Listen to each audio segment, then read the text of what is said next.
Let's get right into it.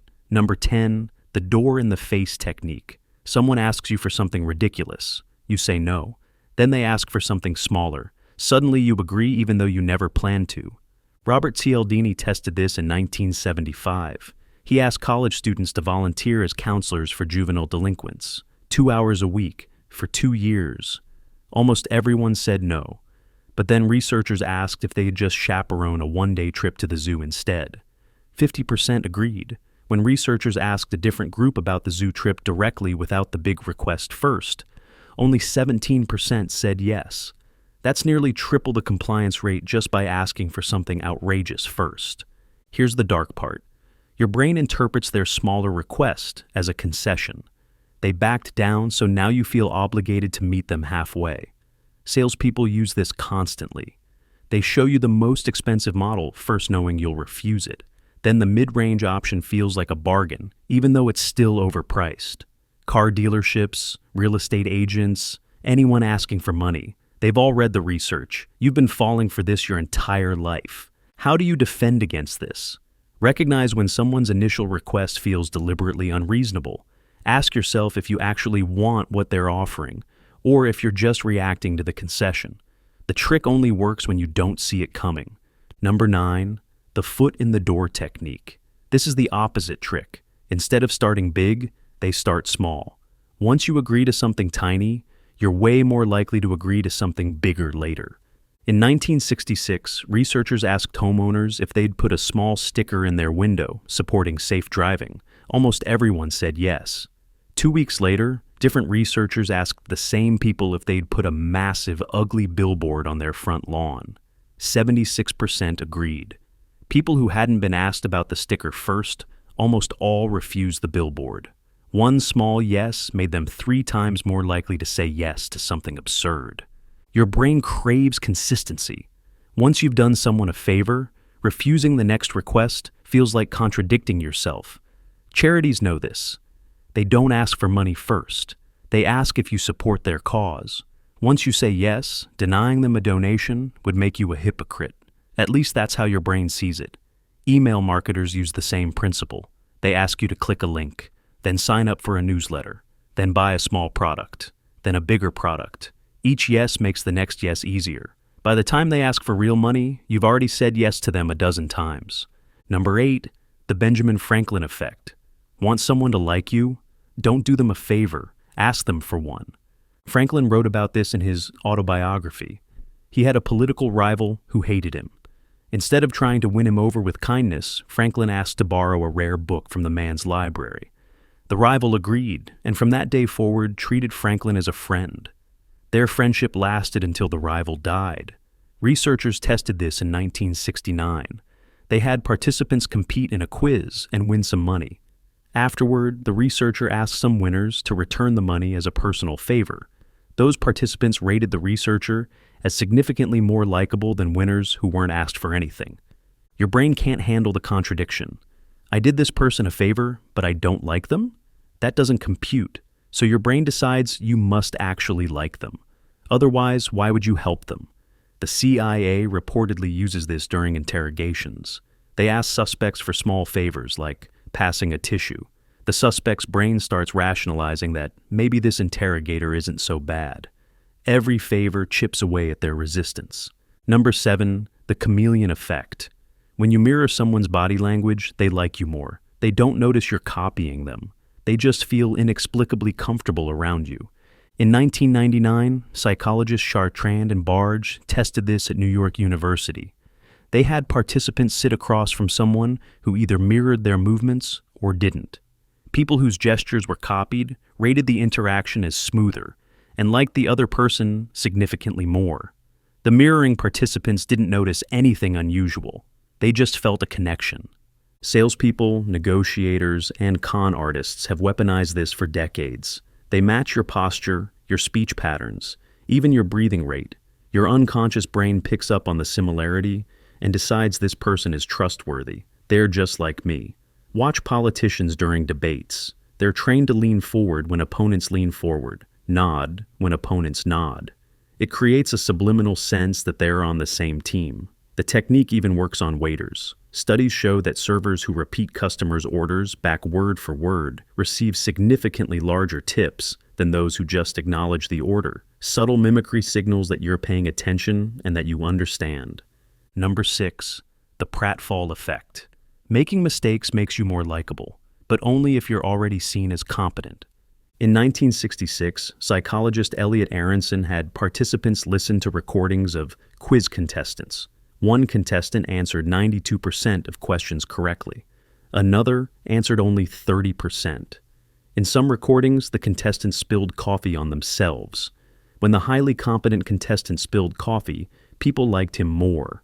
When the mediocre contestant spilled coffee, people liked him less. Perfection is intimidating.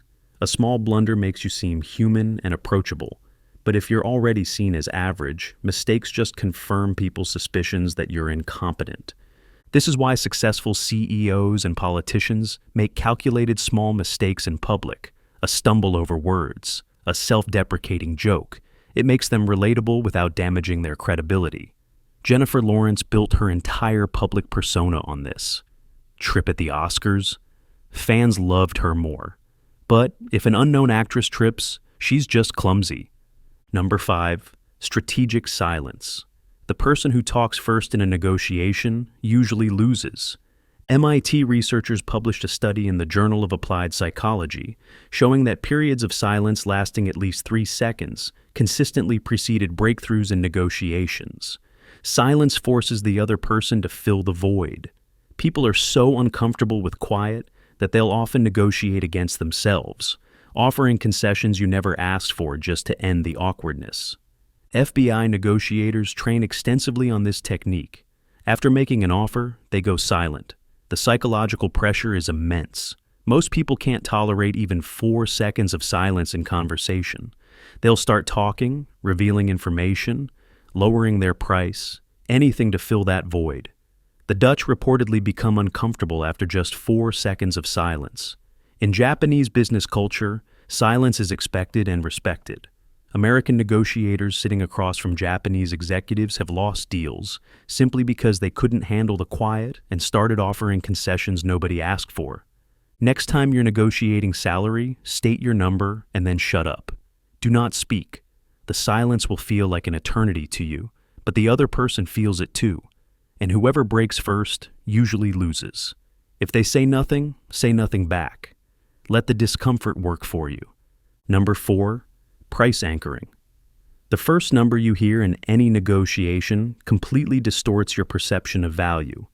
Tversky and Kahneman won a Nobel Prize partly for demonstrating this. They had people spin a rigged wheel landing on either 10 or 65.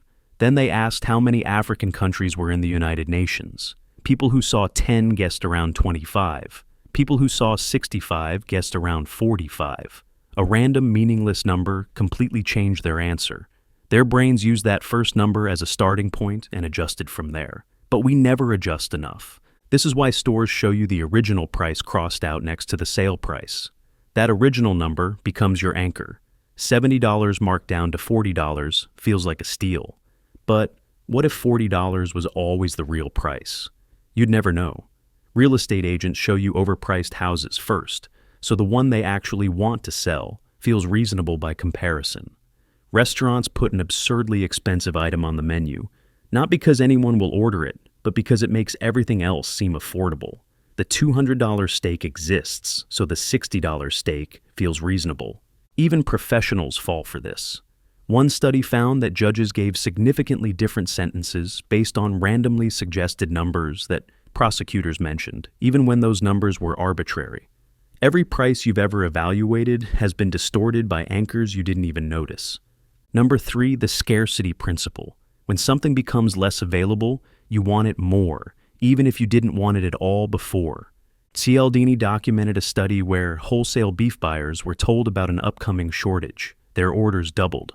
When they were told this information was secret and only being shared with them, orders increased by 600%. The scarcity of both the product and the information itself made it irresistible. This is why every online store shows you only 3 left in stock, or that countdown timer urging you to buy now. Limited time offers work even when they're not actually limited. The fear of missing out overrides rational thinking. Your brain evolved to grab scarce resources whenever possible. That instinct served you well on the savannah. It does not serve you well when Amazon says there are only 2 units remaining. Number 2, the mere exposure effect. The more you see something, the more you like it. You don't need a reason. Familiarity alone breeds preference. Robert Zayonks demonstrated this in 1968. He showed people Chinese characters they couldn't read. Some characters appeared more often than others. When asked which characters they preferred, people consistently chose the ones they had seen more frequently. They had no idea why. The characters meant nothing to them.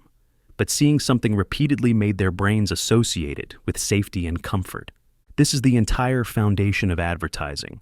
Companies don't need to convince you their product is good. They just need you to see their logo over and over and over.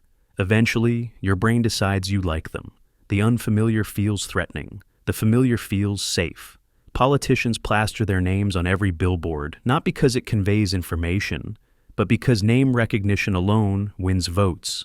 Studies show that candidates with more yard signs actually perform better. Not because signs persuade anyone, but because familiarity breeds preference. This also explains why you tend to like songs more after hearing them a few times.